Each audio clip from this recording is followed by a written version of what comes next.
On va pas loin, je vous parle de moi. Moi, je m'appelle Momé. Mon nom, c'est Momé. Mé, ça signifie palmier. Mo, ça signifie maman. À ma naissance, mon grand-père, pour ceux qui connaissent, qui ont déjà lu mon livre et tout, vous savez que ma naissance a été vraiment une histoire digne.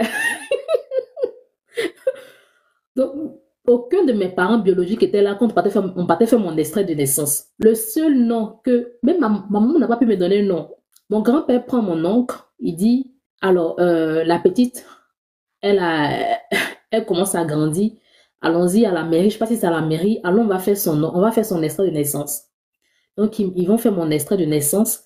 Et là-bas, mon grand-père décide de me donner le nom, le Yao, je porte le nom du petit frère de ma mère.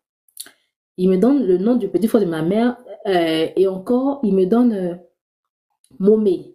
Momé, c'était lui, sa grand-mère, qui était comme sa mère, parce que lui, il était orphelin. Concentrez-vous, s'il vous plaît. Lui, il était orphelin, donc c'est sa grand-mère qui l'a élevé. Cette Momé, elle était un peu comme tout pour lui. Et pour honorer la mémoire de sa mère, il décide de donner à sa petite fille que je suis le nom de sa mère, Momé. En grandissant, en tout cas, parmi les petits-enfants, mon grand-père était quelqu'un de très dur, mais il avait un amour particulier pour moi parce qu'il me voyait comme sa mère. Il m'appelait toujours ma mère, ma mère. C'est moi, je devais tout faire pour lui, pour mon grand-père, parce qu'il me voyait comme sa maman. Puisqu'il m'a donné son nom, donc il me voyait comme sa maman. Les années passent. Les années passent. Je rencontre le Seigneur Jésus-Christ. Je m'intéresse à la spiritualité. Je veux comprendre beaucoup de choses. Et là, le Saint-Esprit me met à cœur de chercher à comprendre la puissance d'être rattaché au nom. Et quand je rencontre des gens, je pose des questions. Dites-moi, qu'est-ce que ça signifie tant Momé, là, je demande à ma mère, maman, qu'est-ce que ça signifie mon nom? Et elle me dit, mais ton nom, c'est pas compliqué, hein? Tu t'appelles, ton nom signifie palmier, maman palmier. D'accord, c'est très bien, je m'appelle palmier, c'est très bien. Je fais des recherches sur le palmier. C'est qui le palmier? Et je vois que le palmier, c'est un arbre qui est rempli, qui fait tellement de choses. En fait, lui-même, là, quand tu le coupes, il porte toujours des fruits.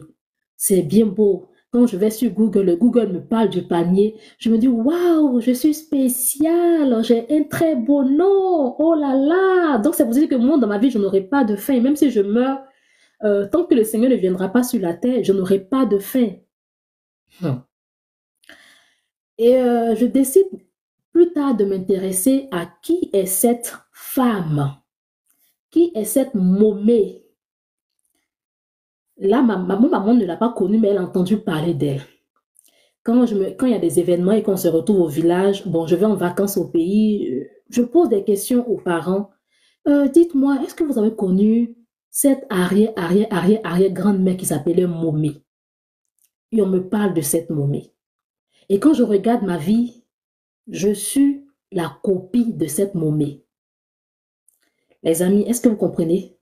Quelqu'un que je n'ai pas connu, quelqu'un que ma mère n'a pas connu, mais parce que on m'a donné le nom de cette personne, je regarde ma vie, je regarde mon caractère, je regarde tout ce que je fais, même mon physique, je suis la copie de cette Momé.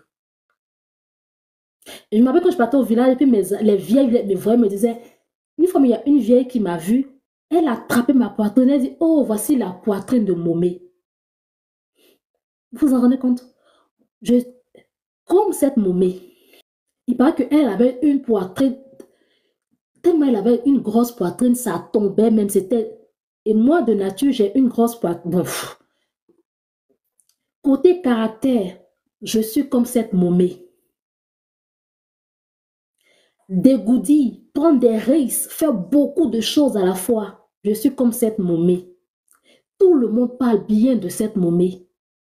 Momé est une personne beaucoup, elle est beaucoup aimée. Jusqu'à présent, quand tu vas dans notre village, en tout cas, j'ai été au village il y a peut-être 1 an, 2 ans, il y a des personnes qui parlent encore de cette Momé. Ça fait que quand on me voit, automatiquement, tout le monde se met autour de moi. Et nier, on baoulé, ça veut dire notre maman. Ils sont contents de me voir. Comme s'ils avaient vu leur Dieu.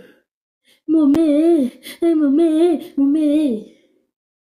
Parce que c'était une dame qui était beaucoup aimée. Elle faisait beaucoup de choses comme moi je suis. Et en réalité, je suis beaucoup aimée.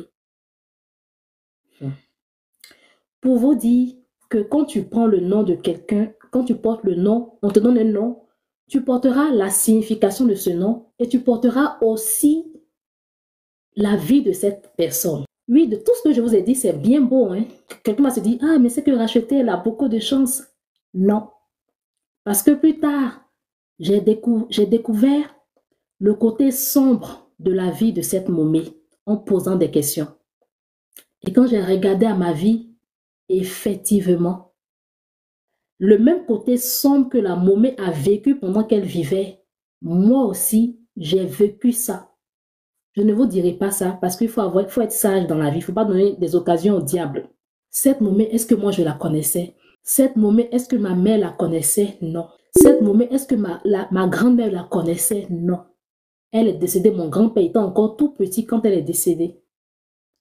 Mais le simple fait que j'ai porté son nom, il m'a donné son nom, tout le côté positif, j'ai eu. Tout le background négatif aussi, j'ai eu. Donc, quand j'ai découvert le côté sombre de cette momie, je me suis levée dans la prière et c'est de ça qu'on parlera dans le troisième point. Comment briser l'impact négatif du nom qu'on porte. Pour vous dire à quel point c'est réel. Je vous ai donné deux exemples. La personne dont le nom signifiait le mort et en réalité, sa vie était le reflet du mort. Et moi-même, mon exemple, la personne qui s'appelle Momé, qui signifie panier, qui fait beaucoup de choses, c'est ce que je fais en réalité. J'ai aussi, en tout cas, quand je prie maintenant, je dis Seigneur, le côté positif de cette Momé, j'appelle, je prie que ça se manifeste au centuple dans ma vie. Mais le côté négatif, je prie pour ne pas que ça se manifeste dans ma vie. Est-ce que c'est bon pour le premier point? Est-ce que c'est bon pour le premier point? Dites-moi si c'est bon, si vous avez compris. Pourquoi est-ce que de là où vous êtes assis, vous devez tout de suite chercher à comprendre, ah, qu'est-ce que mon nom ça signifie? Pourquoi ma vie est comme ça? Ah, mon père m'a donné le nom là parce qu'il aimait tant. Pourquoi il est important de connaître la signification de son nom? Il est important de connaître la signification du nom de famille, de tes prénoms, pour connaître ton identité. C'est vrai, quand on est chrétien converti, on a une nouvelle identité en Christ, nous sommes nés de nouveau. Mais on peut être né de nouveau, on peut être sauvé sans accomplir ce pourquoi le Seigneur a permis qu'on soit sur terre. Quand tu découvres la signification de ton nom, automatiquement, tu sauras ce à quoi tu es appelé, ce à quoi Dieu t'appelle, ce à quoi le monde des ténèbres t'appelle.